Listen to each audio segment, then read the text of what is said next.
Alright guys, it is that time of the week again, Tuesday, and that means it's time for a brand new episode of ASK MandRproductions. This is the series where I answer your questions that you put in the comment section down below. If you have a question that you want answered next week, go ahead and leave a comment down below and I may choose it for next week's episode. So without further ado, let's go ahead and jump right into the first question. We have a lot to cover. The first question comes from Lego Dud / Norsk Lego, and he says, what do you think about the Microfighters and which one is your favorite? I think the Microfighters is an excellent line. I think it's great that you get a minifigure with a little mini ship. It's just about as good as the mini line from the early 2000s, but I think it's a little bit better in that you get the minifigure. I know it's $3 more, but I think the minifigure is worth the $3 more. My favorite from the line is probably the Clone Turbo Tank. I just really like that one, and it also came with a Phase 2 Clone Trooper, which is just awesome, so really like the Clone Turbo Tank from 2014. Next question from Mark says, MandRproductions, I'm a teenager and I still like Legos. Should I feel insecure about this? And what are really good websites to buy old Lego from? Thanks. So, it's a two-part question really. He says, I'm a teenager and I still like Legos. Should I feel insecure about this? No, you are who you are. You like what you like.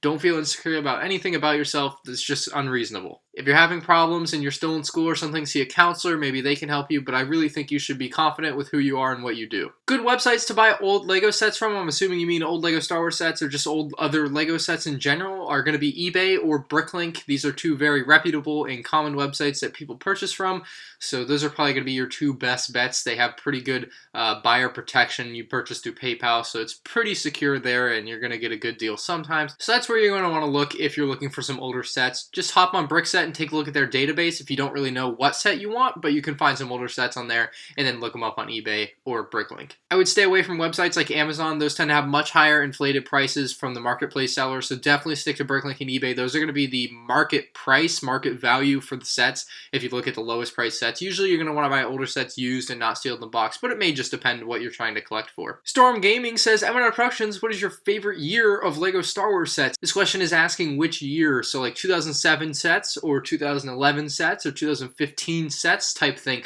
So my answer to this is probably going to be 2007 just because it's so nostalgic to me. It was really the year that I first started really collecting. Although I will say at one point I did have all the sets from 2006 and I also had a ton of the sets from 2005 as well. So 2005 was the year that I really started collecting, but 2007 I think was the year that I really got into it, and all the back I got into the internet really is probably where that is coming from. And so 2007 just holds a special place in my heart. I just have a lot of memories from those sets and purchasing those sets and just finding out about them in general, like just really cool sets from that year. Runner-up to 2007 would probably be 2008 with all the Clone Wars sets. That was a really awesome year.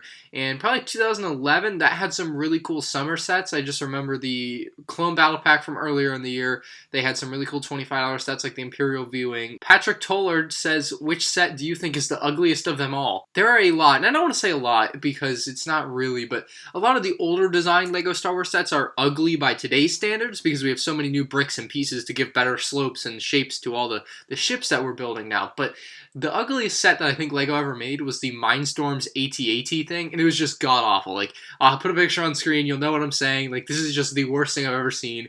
It's like a AT-AT skeleton, but not really. Like, it doesn't even look like it. Like, it's so bad, it's just laughable. So, it's a set that I think I one day want to get just for the laughs, but it's not something that I like at all, honestly. It's just a really weird version of the AT-AT. It's the ugliest set ever. Darth Nader says, what are your thoughts on Lepin and the people buying their sets? So I read through the comment thread with people replying to this comment, and my thoughts on Lepin is that it's a scumbag company. Don't purchase from them. Like, absolutely do not do that. Like, you're feeding into something that is illegal, at least in America. I know the Chinese laws are lax, and that's why it's happening, but America, at least, it's illegal. It should be illegal to import it, but hell if I know.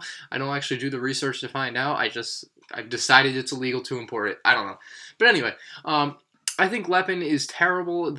You're buying something that goes against the very thing that you like to begin with, so I don't understand. Like, I don't even understand the draw for a retired set. The point of a retired set being cool and rare is that it's the actual Lego set that you have, not some knockoff version. So, I mean, I don't get it. As for the people buying their sets, like I said, I read through the comment thread, and some people were like, well, some people can't afford these more expensive and larger sets or more expensive rare retired sets. And to that I say, okay, that's a legitimate grievance there, but I just feel like if you're a legitimate Lego fan and maybe you're just buying these to display and you don't give a flying about Lego and you just care about the display piece itself, maybe. I just don't know. It's a tough question for me to answer personally because I'm very biased, obviously, so I can't really give you a true faithful answer, but I would say don't do it. Although, to be honest, I'm probably going to buy some just to do comparison videos and then destroy it. So, I don't know. What do you guys think about that? Let me know in the comment section below. Should I make a series comparing Lepin and other fake Lego brands to the actual real thing and just having them, like, face off and then showing you how shitty the bad one is, and then destroying it at the end, just cause. Anyway, this guy with a 41 at the end of his name says, what is your biggest criticism of the LEGO Group? And my biggest criticism, and again, this is a biased answer, is as a content creator of the LEGO products, I guess, I don't feel like there's enough outreach from the LEGO Group to the other content creators and, like, communication there. And the reason I feel this way is because in 2015 when The Force Awakens was coming out, they never, like, said anything about the sets. Like, their pictures got leaked and then everyone's posting videos and pictures of it on YouTube, and then all of a sudden, bam, bam, bam, I got 3 copyright strikes and I'm out of luck. And, like, it was a real issue, and they still, like, they have a community manager, but, and I don't want to knock the guy, but I don't know, like, what exactly he does. Like, he just goes to conventions and talks to people. He's not really managing anything, I'd say. But I just don't think they have a good community relations department that works well. I liken it to Call of Duty, where Call of Duty has a great community relations manager, and they're interactive with the content creators. They talk to them about what they can and can't do and stuff like that. So I wish LEGO had something a little bit more interactive, especially, I mean, even, I know I'm not, like, the biggest LEGO content creator, but, like, I'm big enough to, like, where I feel like I should at least have some sort of contact where I can be like, hey, these pictures got revealed or leaked. I don't know if I'm allowed to post them or not. Could you tell me so I don't lose my channel type thing? So I don't know. I just feel like that's something that they should work on. I'm curious for you guys viewing this video right now, what is your personal biggest criticism of the LEGO Group? I'm honestly curious. This is a great question, actually. Question from Jacob9821. Thoughts on Brick Queen quitting LEGO? Also, why are you the sexiest LEGO tuber alive? Well, as for the second question, I know.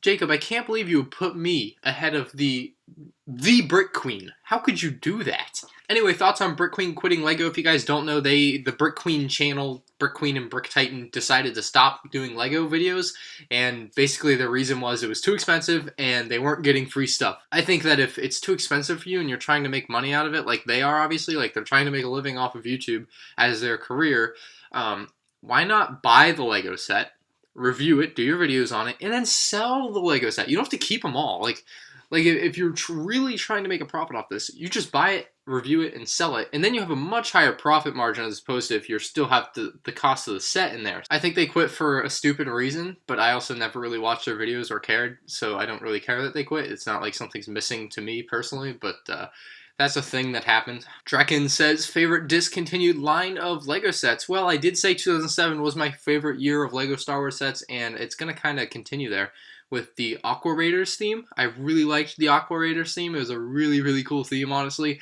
And another theme that I liked, I think it started in 2009 or 2010, was Power Miners. These are like my top 2 discontinued themes. I really like Power Miners. That was also really cool. I got like 5 of those sets, and they're kind of broken now, but it was kind of a cool theme. Like, it had some cool stuff in there, like the crystallized rock, the transparent rocks, and the rock monsters, and I had the big rock monster. You could throw rocks. Oh, it was so cool. Great line. Love Power Miners and Aqua Raiders. Those are 2 great themes with not a ton of sets in them, so I would definitely recommend taking a peek. You might be able to get a few of those sets and just having a kind of a cool peek into the past of LEGO. Zach S Productions wants to know what LEGO Star Wars set has had a better remake than the original. I think it's pretty obvious that a lot of the sets from the early 2000s from LEGO Star Wars line are very bad, and I don't want to say bad in a bad way, but they were very simple, and this is a classic example, the 2004 Snowspeeder. I know there was a Snowspeeder before this in like 2000 or 1999, which was even worse than this model, although this is my favorite model because it was my first one, but this is the newer one from the Battle of Hoth set, I think, or the UCS one, and you can just tell it's so much better. It's so much more well-designed. It's just sleeker looking, got a better shape to it, cooler features, and just a better set in general. And you're going to find this across everything with LEGO Star Wars.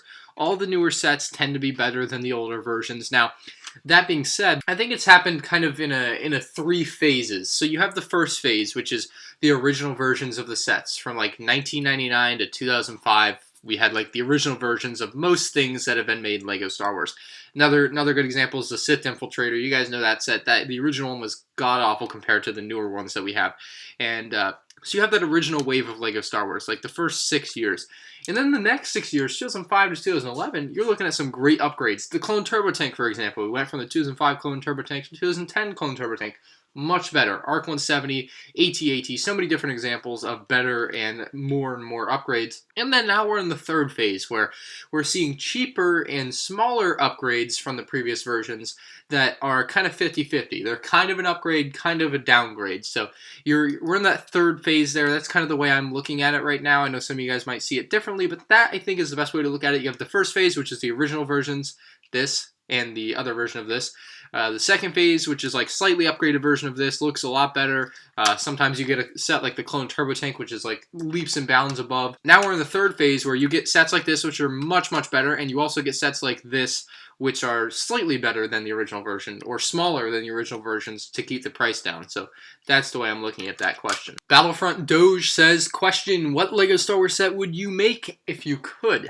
Well, I think last week I answered what set I would remake, and it was like the Tantive 4 or some UCS sets, but I think if I could make a Lego Star Wars set from scratch, it's never been made before, I would make the cargo shuttle from Rogue One. And I know I read somewhere that the Lego designer that actually made the Krennic shuttle convinced Lego and the Lego group convinced Star Wars or Disney or Lucasfilm that they wanted to make Krennic shuttle instead of the cargo shuttle that we see on Scarif. So I think that set's going to come eventually anyway, but I think it's going to be a cool set. I want that set to be made. I think it's just one of those sets that needs to be made. I also think they should do like the Duel on Mustafar again. That's kind of an iconic battle scene that they really should be making more of. Battle on Geonosis. There's just a few sets that I would like to see made again. UCS AT-AT maybe, although that would be rather expensive. And the last question from Rye Citrus reads, besides the Assault on Hoth and the Death Star from 2016 UCS Lego sets, what is your least favorite Lego Star Wars Ultimate Collector Series sets? I always enjoy your content and have an awesome day. You too. Anyway, my least favorite UCS set. Actually, I'm going to look at the list of UCS sets, the pictures of all of them, and then I'm going to tell you because I think it's worth taking a look at all of them real quick myself and then making an informed decision, right? Now, I would say my least favorite, I mean, it's hard to pick a least favorite. They're all really good. They're UCS models, but I think my least favorite is probably the UCS TIE Interceptor or the UCS X-Wing from 2000. I think both of those sets look rather ugly, especially compared to today's standards. The TIE Interceptor more so because it's in that blue color, and it's weird. The blue color is not represented on the box. The box is in black and white, I think, but it's actually blue, so I don't know. Probably TIE Interceptor if I had to pick one of the two as my least favorite. That's going to be it for this episode of Ask MandRproductions. If you guys did enjoy, please leave a like down below. If you guys have a question that you want answered on next week's episode, please leave in the comment section down below. That's where we're going to be pulling the questions from for next week's episode. Thank you all for watching, and I'll see you on the next one. Peace out.